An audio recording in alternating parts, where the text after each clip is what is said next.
할렐루야. 온라인 속회 지도자 교육에 참여하신 모든 분들을 주님의 이름으로 축복하고 환영합니다. 오늘 이 교육의 시간을 통해 하나님의 말씀을 깨닫고 하나님이 예비하신 모든 축복과 은혜를 받아 누리는 삶을 살아가게 되시기를 주님의 이름으로 축복합니다.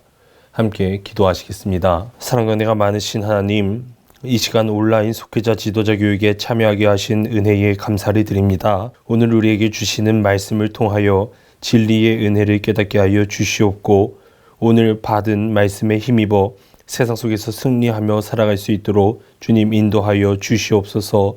함께하여 주실 줄로 믿사오며 예수님의 이름으로 기도드렸사옵나이다. 아멘. 오늘은 19과 너희도 용서하라입니다. 본문 말씀은 마태복음 18장 21절부터 35절까지의 말씀입니다. 오늘 말씀에서 베드로는 예수님께 형제를 몇 번이나 용서해야 하는지 묻고 있습니다. 그리고 예수님은 7번을 70번까지라고 하라고 말씀하십니다. 예수 그리스도를 믿는 우리들은 그분의 십자가의 은혜로 씻을 수 없는 큰 죄를 용서받았기 때문에 우리도 용서하지 못할 죄가 없다는 것을 고백해야만 합니다. 그렇다면 우리는 어떻게 용서를 할 수 있는가? 오늘 이 시간 하나님이 주시는 이 용서의 말씀을 함께 나누고 함께 기도의 제목을 삼고자 합니다. 첫 번째로 하나님의 은혜로 용서받은 자임을 깨달아야만 합니다. 우리가 왜 이렇게 용서해 주어야 하는가? 바로 우리가 엄청난 용서를 받았기 때문에 그렇습니다. 오늘 본문의 비유에서 왕이 1만 달란트의 빚진 자를 불쌍히 여겨서 탕감하여 주었습니다. 그런데 그 은혜 받은 사람은 자신에게 100데나리온 빚진 사람을 용서해 주지 않았습니다. 달란트는 금의 무게였고 데나리온은 은의 무게입니다. 즉 1만 달란트와 100데나리온은 비교도 할 수 없는 차이를 의미합니다. 그렇다면 오늘 예수님이 무엇을 말씀하시는 것인가? 우리가 죄 용서함을 받은 것은 1만 달란트만큼이나 큰 것이고, 우리는 우리의 죄를 독생자 예수님이 이 모든 죄를 대신하여 지시고 심판을 받으셨고 그리고 용서해 주셨습니다. 그리고 저 천국을 선물로 받았습니다. 1만 달란트보다 더 큰 계산 불가한 은혜를 허락해 주셨습니다. 그에 비하면 우리에게 상처를 준 사람은 100데나리온쯤밖에 되지 않습니다. 즉 우리는 가장 먼저 우리도 하나님의 은혜로 큰 용서받은 자임을 깨달아야만 합니다. 에베소서 4장 32절입니다. 서로 친절하게 하며 불쌍히 여기며 서로 용서하기를 하나님이 그리스도 안에서 너희를 용서하심과 같이 하라. 즉 용서받았으니 용서해 주라. 1만 달란트 용서받았으니 100데나리온쯤은 봐줘라. 그게 용서해야 하는 이유입니다. 사랑하는 여러분, 우리는 이미 큰 1만 달란트의 큰 죄를 용서받은 사람인 줄로 믿으시기를 바랍니다. 그런 우리가 용서하지 않으면 우리의 기도가 막히게 되고 우리의 예배가 막히게 됩니다. 하나님과의 관계가 막히게 됩니다. 만일 나에게 상처 준 사람을 용서하지 않고 산다면 내에게 무슨 일이 생기는가? 바로 우리의 몸 안에서 스트레스가 쌓이고 화병이 생기고 내 스스로가 병이 생기게 됩니다. 결국 용서하지 않는다면 누가 제일 큰 해를 입나? 자기 자신이 제일 먼저 큰 피해를 당하게 된다는 말씀입니다. 셰익스피어가 이런 말을 했었습니다. 너의 원수로 인하여 난로의 불을 뜨겁게 지피지 말라. 오히려 그 불이 너 자신을 불태울 것이라. 사랑하는 여러분, 우리가 가게 될 그 천국은 용서의 나라 되는 줄로 믿습니다. 예수님은 용서의 왕이십니다. 예수님이 우리를 불쌍히 여기셔서 용서해 주셨고 천국 백성으로 삼아 주셨고, 그리고 우리에게 말씀해 주십니다. 너도 큰 용서 받았으니 너도 용서하라. 사랑하는 여러분, 그러므로 그 주신 마음으로 주님 주시는 그 천국의 평화를 만들어가는 하나님 나라의 큰 일꾼이 되시기를 주님의 이름으로 축원합니다. 두 번째로 조건 없이 용서해야 합니다. 오늘 설교의 제목은 제자 베드로가 예수님 앞에 나와 질문한 내용 중에서 발췌한 것입니다. 그는 예수님께 이렇게 물었습니다. 주여, 형제가 내게 죄를 범하면 몇 번이나 용서하여 주리이까? 7번까지 하오리이까? 베드로의 질문에 예수님께서 바로 답변을 주셨습니다. 오늘 22절 중반부 말씀입니다. 내게 이르노니 7번뿐이 아니라 7번을 70번까지라도 할지니라. 이 말은 베드로가 굉장히 놀랐습니다. 왜냐하면 당시 유대교의 랍비들은 3번까지의 죄나 실수는 용서해 줄 것을 가르쳤습니다. 내게 1번 또는 2번 또는 3번까지 범죄하거든 그것은 용서해줘라. 그러나 그 이상은 절대 용서해서는 안 된다. 유대 사회에서도 당시 용서는 있었지만 분명한 한계가 있었다라는 말씀입니다. 이러한 풍습은 유대뿐만 아니라 우리 사회에도 있습니다. 일반적으로 3번까지는 봐주지만 그 다음부터는 벌을 가하는 것이 통례입니다. 그런데 70번씩 7번이라는 그 말씀에 베드로는 충격을 받았을 것입니다. 어리둥절하고 있을 그때에 예수님께서 앞서 들은 1만 달란트의 빚진 자의 비유를 말씀해 주셨습니다. 앞서 잠깐 말씀드렸듯이 임금에게는 1만 달란트 빚진 자가 있었고 왕은 그 사람이 도저히 갚을 수 없을 것이다라는 것을 알고 있었습니다.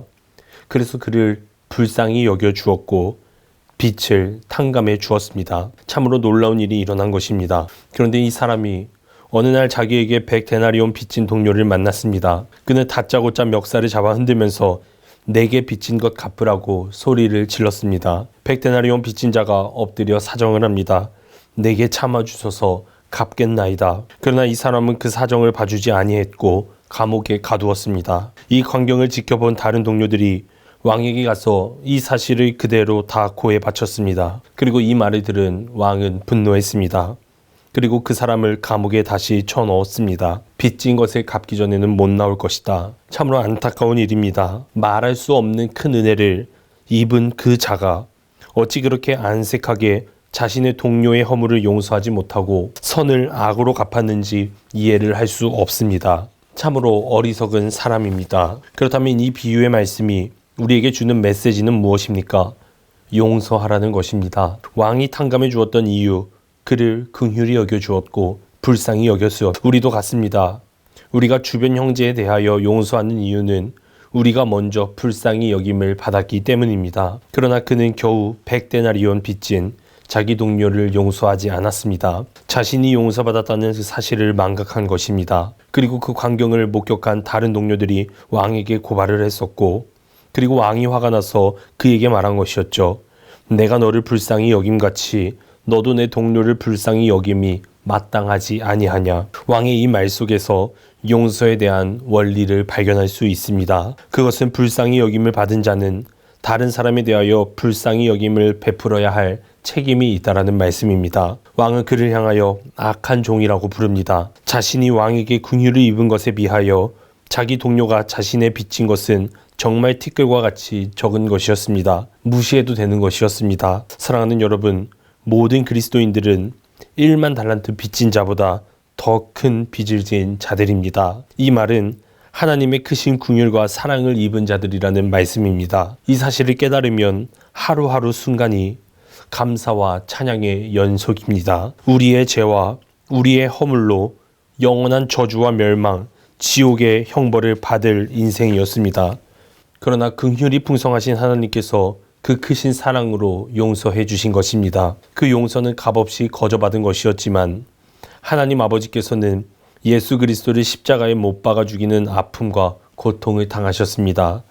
그러나 그 대가를 요구하지 않으셨습니다. 단지 한 가지 요구하시는 것, 내가 용서받았으니 너도 용서하라는 것입니다. 그러므로 그 사랑을 받아 누리는 우리 모두 서로 용서하는 우리 사랑하는 광림의 모든 권속들이 되시기를 주님의 이름으로 축원합니다. 세 번째로, 형제와 이웃을 용서해야 합니다. 예수님은 이 비유로 우리가 하나님께 크나큰 용서를 받았으니 그 은혜를 잊지 말고 형제의 작은 허물을 용서해야 한다고 말씀해 주십니다. 이러한 하나님의 은혜를 삶 속에서 실천한 분이 계십니다. 바로 그 한 말, 강화의 부자교인 종순일 목사님이셨습니다. 종순일 목사님은 예수를 믿기 전부터 별명이 마을 부자였습니다.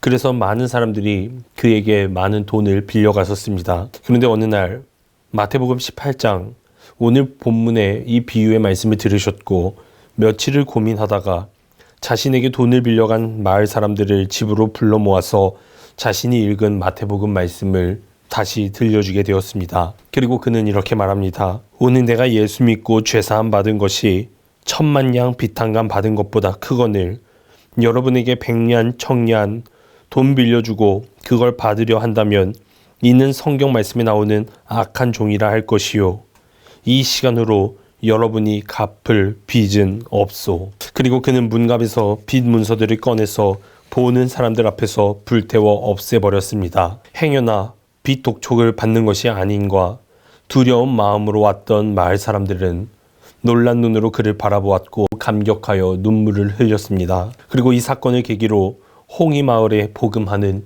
급속하게 이루어집니다. 거기서 끝나는 것이 아닌 종순일 목사님은 마태복음 19장에 나오는 부자 청년에 대한 말씀을 읽으시고 자기 재산을 모두 처분하여 마을의 가난한 사람에게 나누어 주었고 마을 사람들에게 묘지도 구입해 주며 남은 것은 교회에 기부하게 됩니다. 그리고 부인과 함께 고향을 떠나 전도길에 나섭니다. 종순일 목사님은 평생을 가난한 전도자가 되어 남이 가지 않는 땅 끝을 찾아가서 전도하셨고 아직 복음이 들어가지 않은 강화 남부 길상면으로 가서 전도한 결과 길직, 길촌, 온수 등등 여러 곳에 교회를 설립하셨고 기독교 역사에 큰 발자취를 남기시는 귀한 전도자로 크게 쓰임을 받으셨습니다. 사랑하는 여러분, 하나님이 값없이 주시는 이 은혜로 내가 용서받았다라는 그 사실을 믿으셔야만 우리도 감사한 마음으로 모든 이웃들을 용서할 수 있게 됩니다. 그러므로 주님 주시는 은혜로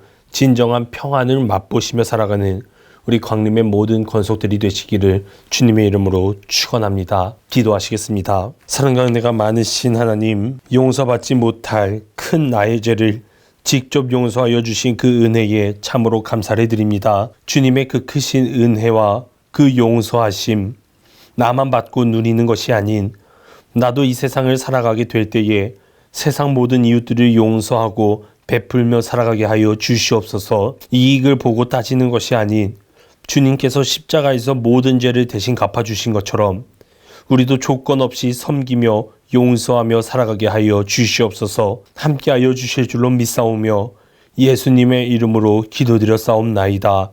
아멘. 하늘에 계신 우리 아버지여, 이름이 거룩히 여김을 받으시오며 나라의 임하옵시며 뜻이 하늘에서 이루어진 것 같이 땅에서도 이루어지이다. 오늘날 우리에게 일용할 양식을 주옵시고 우리가 우리에게 죄 지은 자를 사하여 준 것 같이 우리의 죄를 사하여 주옵시고 우리를 시험에 들게 하지 마옵시며 다만 악에서 구하옵소서. 대개 나라와 권세와 영광이 아버지께 영원히 있사옵나이다. 아멘.